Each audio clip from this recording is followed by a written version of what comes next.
You open the letter, claim denied. And right now you're sitting there thinking, that's it.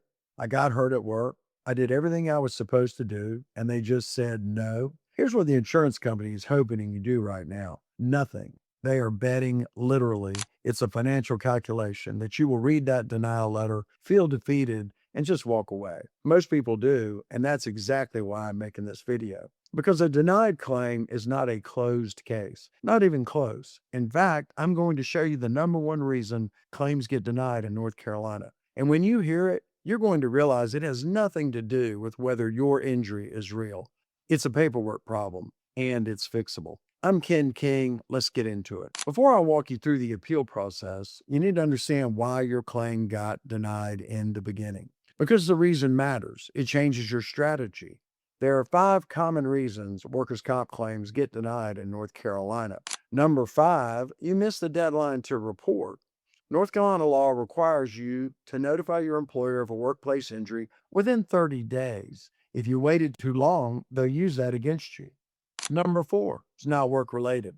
The insurance company argues that your injury didn't happen at work or that it happened on your own time. This is especially common with back injuries or repetitive stress injuries, anything without a single dramatic incident. Number 3, pre-existing condition. You had a bad back before. You had knee surgery years ago. The insurance company pulls your prior medical history and says, this isn't a new injury, this is an old problem.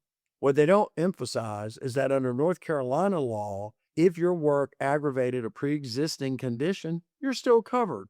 You don't need a brand new injury if the job made it worse. That counts. Number 2, disputed facts. Your employer tells a different story. They say you weren't on the clock. They say it didn't happen the way you described the accident. It becomes a credibility dispute, and the insurance company sides with the employer. But the number one reason, the one I see more than any other reason, is something most people never consider. The number one reason, bad medical documentation. The number one reason workers' comp claims get denied in North Carolina is insufficient medical documentation. Not because your injury isn't real, not because your doctor doesn't believe you were hurt on the job, but because your doctor doesn't know how to write a workers' comp medical report. Your doctor might write, patient presents with lower back pain. That's medically accurate, but for a workers' comp claim, it's simply not enough. The report needs to state that your injury was caused by or significantly contributed to by your specific job duties. It needs to clearly connect your work to your condition. Insurance company doctors know exactly how to write reports that support denial. They do it every day. Your treating doctor may be excellent at medicine, but workers' comp documentation isn't their specialty. Many claims are denied because the insurance company disproved your injury, but because your records didn't clearly say the right things. The good news is this can be fixed.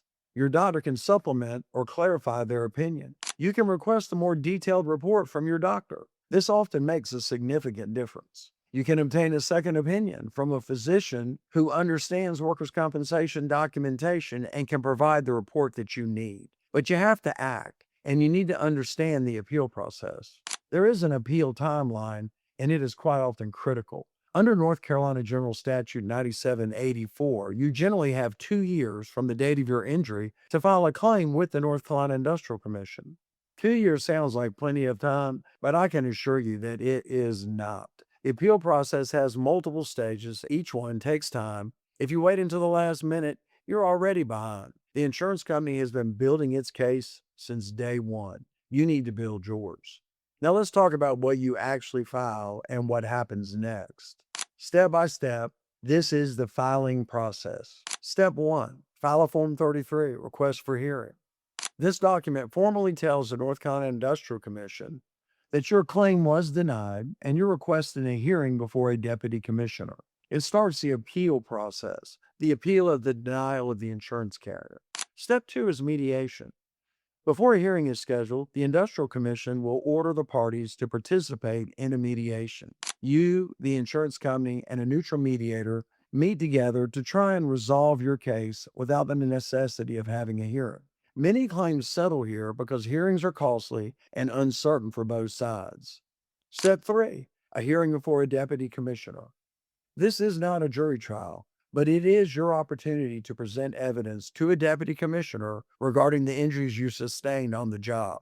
A deputy commissioner reviews all the medical records, hears testimony from the witnesses, and issues a ruling.